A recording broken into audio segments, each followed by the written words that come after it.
92.7 big FM पर आप सुन रहे हैं यादों का idiot box with Nilesh Mishra season 4। कहानियां जिनमें आप मिलते हैं खुद से। दोस्तों, आज मैं आपको सुनाने जा रहा हूं अपनी मंडली की सदस्य कंचन पंत की लिखी कहानी नालायक। भैया, मुझे कॉलेज के लिए देर हो रही है, आप बाद में नहा लेना। मैंने नहाने के लिए शावर ऑन किया ही था कि बाहर से नीतू की आवाज आई। यह आवाज पिघले हुए लोहे की तरह मेरे अंदर पैबस्त हो गई। रोज नीतू को 10 बजे कॉलेज जाना होता था। आज मैं जल्दी उठ के जल्दी नहाने लगा हूं तो उसे भी जल्दी मची हुई थी। नीतू अब भी आवाज दे रही थी, भैया प्लीज, लेट हुई तो सर मुझे क्लास में नहीं घुसने देंगे। मेरा चेहरा खुद ब खुद सख्त हो गया और हाथ नल की टोटी पे कस गए। मैंने शावर के साथ नल भी खोल दिया। पानी की आवाज के पीछे नीतू की आवाज भी दब गई। मैं देर तक नल से बहते पानी की धार को देखता रहा और फिर बिना नहाए ही बाथरूम से निकल गया। नीतू भी बिना नहाए ही कॉलेज जा चुकी थी। गुस्से में उसने नाश्ता भी नहीं किया था। पापा तो सबसे पहले ही दफ्तर के लिए निकल गए थे। मुद्दत, नाश्ता कर ले, मुझे भी देर हो रही है। मां मुझे देखते ही बोली। पहले मैं मां के लिए मोदी हुआ करता था, पर अब वो भी मुझे सबकी तरह मुद्दत कह के ही पुकारती है। दिन भर घर में रहता है, एक शावर तो ठीक करा देता। पराठे के साथ उन्होंने एक ताना भी मेरी प्लेट में परोसा। पिछले 4 दिन से दूसरे बाथरूम का शावर खराब पड़ा था। 2-3 बार मां ने कहा था मुझसे ठीक करवाने के लिए। बाथरूम का शावर ठीक कराना, बिजली टेलीफोन का बिल भरना, किराने वाले के यहां से सामान उठा के लाना, ये सारे काम जो मैं पहले जानता भी नहीं था कि करने होते हैं, वो पिछले 3-4 सालों से मेरे हिस्से में आ गए थे। इसलिए क्योंकि मैं अब और कोई काम करने लायक समझा नहीं जाता था। आधा अधूरा नाश्ता करके मैं अपने कमरे में आ गया। जानता था कि मां प्लेट मेज पे ही छोड़ देने के लिए गुस्सा करेंगी, पर न जाने क्यों आजकल मेरा हर वो काम करने का मन करता है जिससे मेरे घर वालों को गुस्सा आए। थोड़ी देर तक मैं दरवाजे के पास ही मां की डांट का इंतजार करता रहा और बिस्तर पे जाके लेट गया। बेड पे एक तरफ किताबों का ढेर था जिन्हें हफ्तों से मैंने खोल के देखा भी नहीं था। एक कोने में मेरा कीबोर्ड और गिटार मेरी ही तरह पड़े धूल खा रहे थे। मोदी, फिर नाश्ता आधा ही छोड़ दिया तूने। बाहर से मां डांट रही थी। इस बार किसी नाराजगी के कारण नहीं, सिर्फ मेरी चिंता के कारण। मां की तरफ से ही कभी कभी प्यार के कुछ छींटे मिल जाते थे, वरना इस घर में घुटन के अलावा मेरे लिए कुछ नहीं था। पापा के लाख चाहने के बाद भी मैं पिछली 3 बार से सिविल सर्विसेज नहीं निकाल पाया था। इसलिए मेरी सारी योग्यता धीरे धीरे खत्म हो गई थी और मैं अब सबके लिए नालायक बन के रह गया था। 92.7 बिग एफएम पर आप सुन रहे हैं यादों का idiot box with Nilesh Mishra season 4। कहानियां जिनमें आप मिलते हैं खुद से। दोस्तों, मैं आपको सुना रहा हूं अपनी मंडली की सदस्य कंचन पंत की लिखी कहानी नालायक।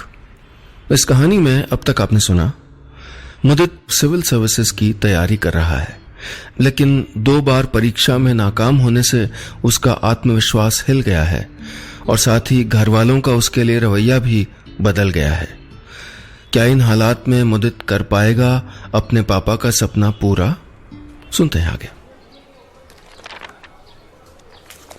नालायक, जोंक की तरह चिपक गया था यह शब्द मुझसे।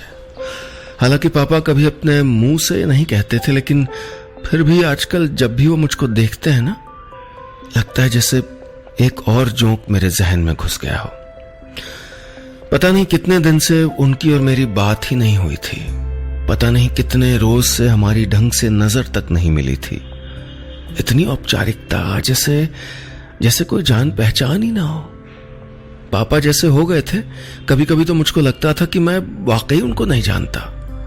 मेरी नाकामी इतनी बड़ी हो गई थी उनके सामने कि मैं छोटा पड़ गया था। और नाकामी भी कैसी, जो उन्होंने तय की थी। पापा के दोस्त आए थे आज।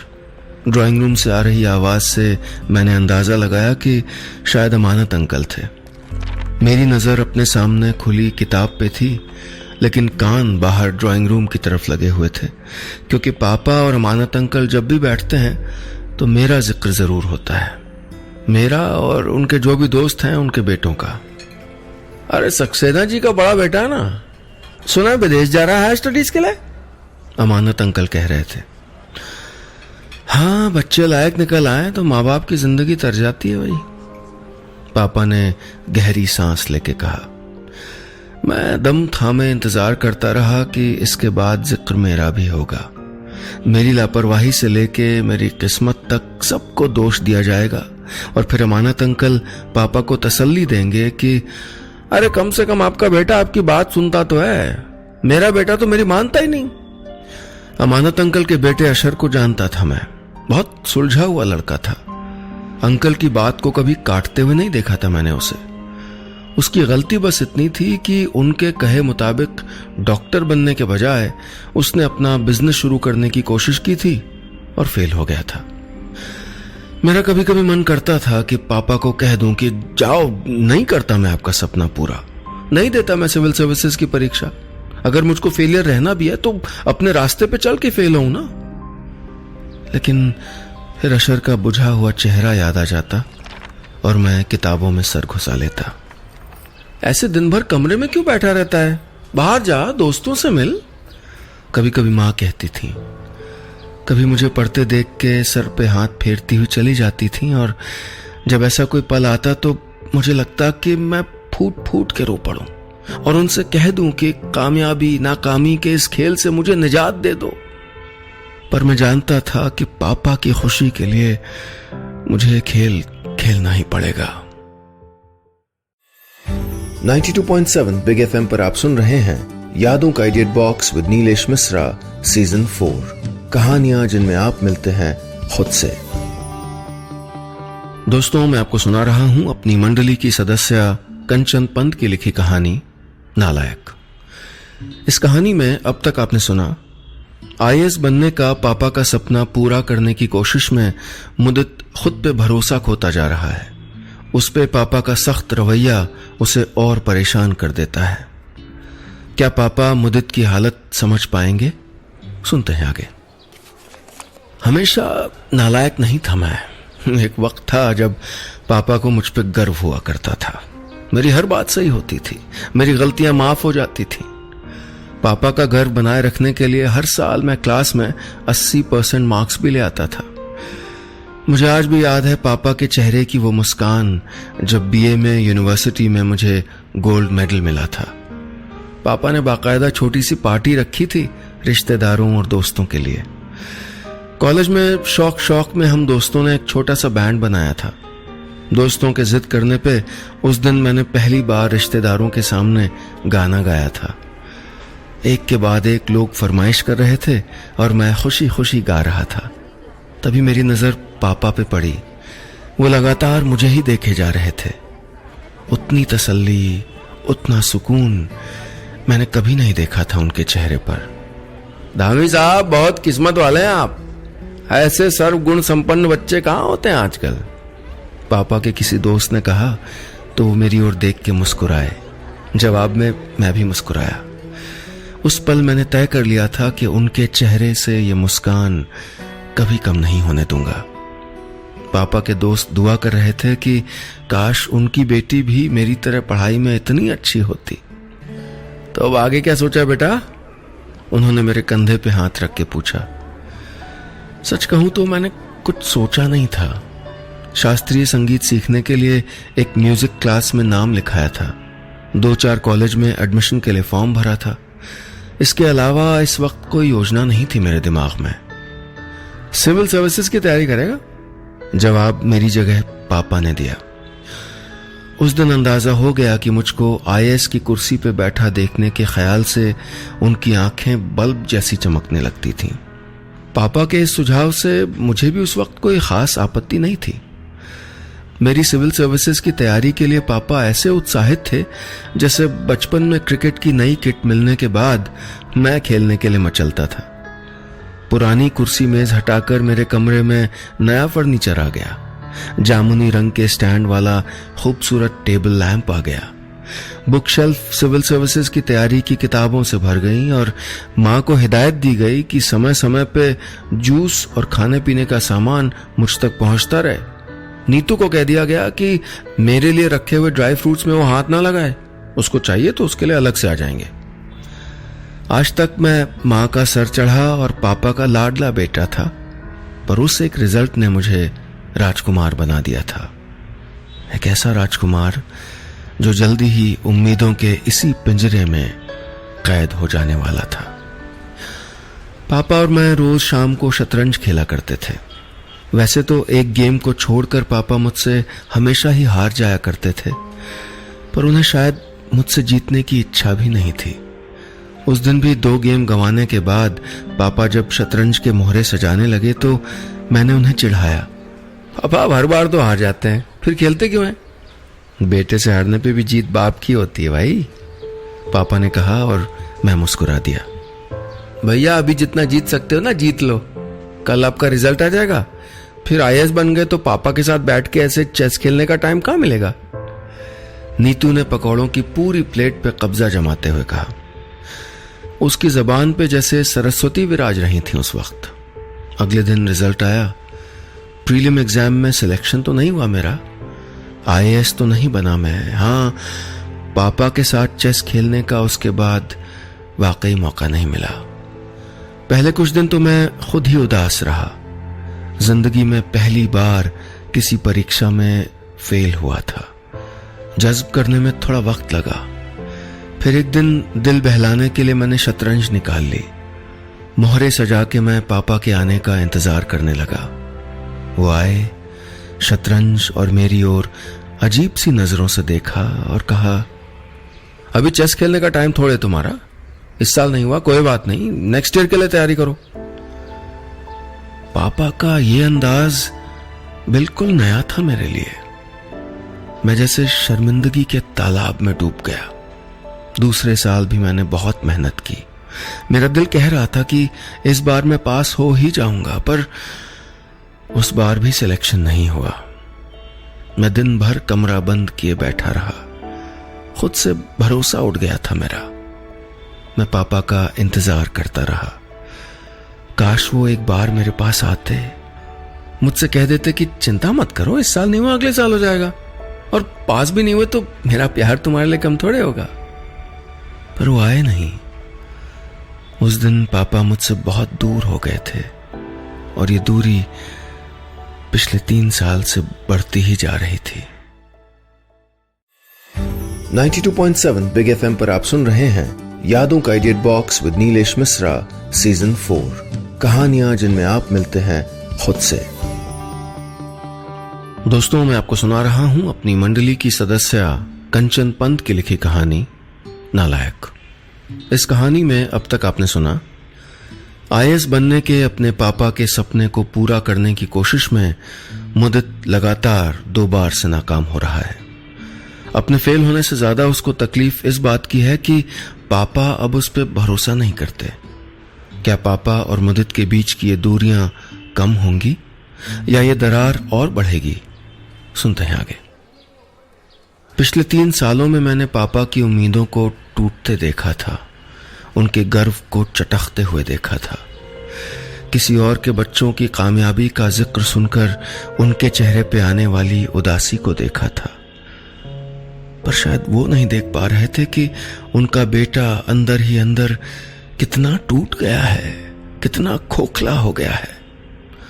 इस साल की परीक्षा में सिर्फ 3 महीने रह गए थे, पर मेरा मन पढ़ाई में लगने को राजी ही नहीं था। किताबों से इतनी बेदिली पहले कभी नहीं होती थी मुझे। मैं बहुत देर से किताब खोले बैठा था, पर उसमें लिखा एक भी शब्द मेरे अंदर नहीं पहुंच रहा था। सुबह से तबीयत भी कुछ ठीक नहीं थी। सोचा थोड़ी देर बाहर घूम लूं तो शायद अच्छा लगेगा। मैं बाहर गया, पर 15 मिनट में ही लौट आया। घर पहुंचा तो पापा अखबार लिए ड्राइंग रूम में ही बैठे थे। मैं उनसे नजरें चुराता हुआ अपने कमरे की ओर चला गया। ये दिन भर मटर गश्ती करते रहे और हम दफ्तर में अपनी हड्डियां गलाते रहे। पापा की आवाज फिर भी कानों को चीरती हुई निकल गई। मेरा सर दर्द से फटा जा रहा था।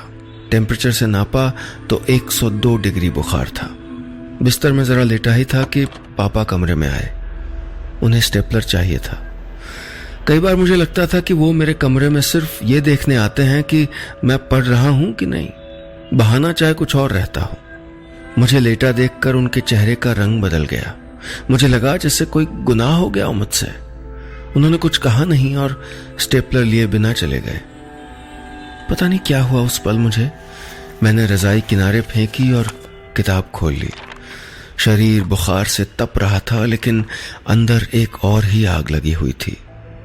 मैं पूरी रात पढ़ता रहा। तभी दरवाजे पे दस्तक हुई। माँ थी, मैं समझ गया था, पर मैंने ऊपर नहीं देखा।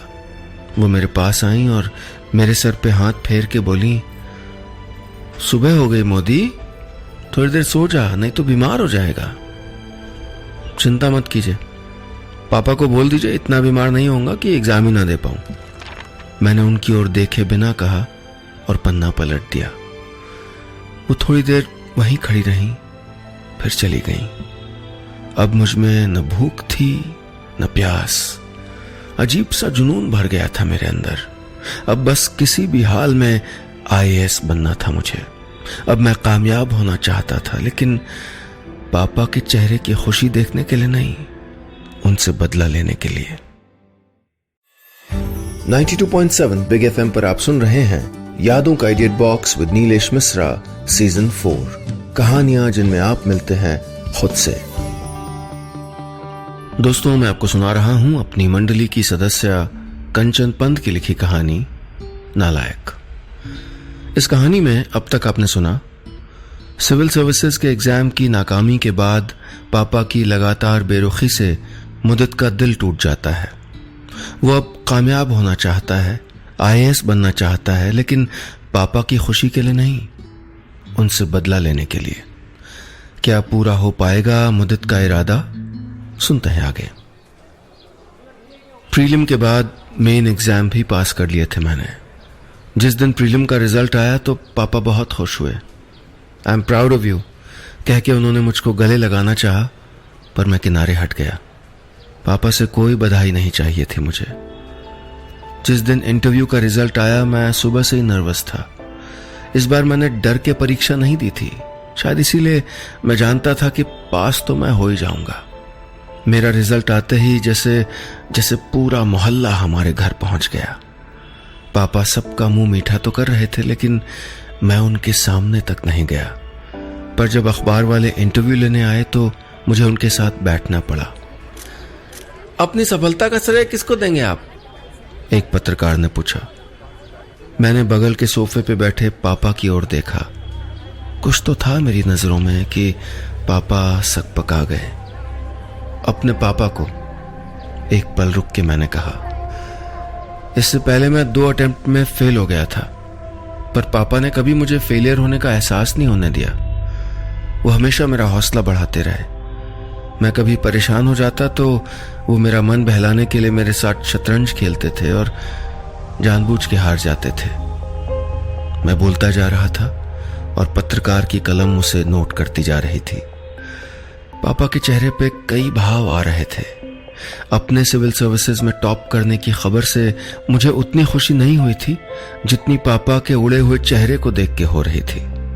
वो अलग बात है कि खुश सिर्फ मेरा दिमाग था, दिल खुश नहीं था। रात हो गई थी, मेहमान जा चुके थे। मैं अपने कमरे से सटी बालकनी में खड़ा शून्य में देख रहा था। मुझे एहसास भी नहीं हुआ कि पापा कब मेरे पास आके खड़े हो गए। सुबह से उन्होंने मुझसे कुछ नहीं कहा था। इस वक्त भी चुप ही थे। बस रेलिंग के ऊपर रखे मेरे हाथ पे उन्होंने अपना हाथ रख दिया। मैंने अपना हाथ धीरे से हटा दिया। जो बाप अपने बेटे की नाकामी में उसका हाथ नहीं थाम सका, उसे उसकी कामयाबी पे बधाई देने का हक भी नहीं है। पापा की आवाज भर्रा गई थी। वो बोले, गलतियां करने का हक तुम्हारा था, पर तुम्हारी जगह गलतियां मैं करता चला गया। अब अपने पापा को माफ नहीं करेगा बेटा? एक आखिरी बार? इतना मजबूत नहीं था मैं कि पापा को अपने सामने रोता देखता, और इतना नाराज भी नहीं था कि उनसे हमेशा गुस्सा रह पाता। पापा ने अपना हाथ मेरे कंधे पे रखा तो मैं उनके गले लग के जोर जोर से रो दिया। मेरे 3 साल का अकेलापन, घुटन और गुस्सा इन आंसुओं के साथ बह गए थे। मैं जानता था कि पापा को मुझ पे गर्व था और उम्मीद थी कि अगली बार मैं फेल भी हो जाऊंगा तो भी ये गर्व कम नहीं होगा। बस इतनी सी थी ये कहानी। 92.7 बिग एफएम पर आप सुन रहे हैं यादों का edit box with Nilesh Mishra season 4, कहानियां जिनमें आप मिलते हैं खुद से।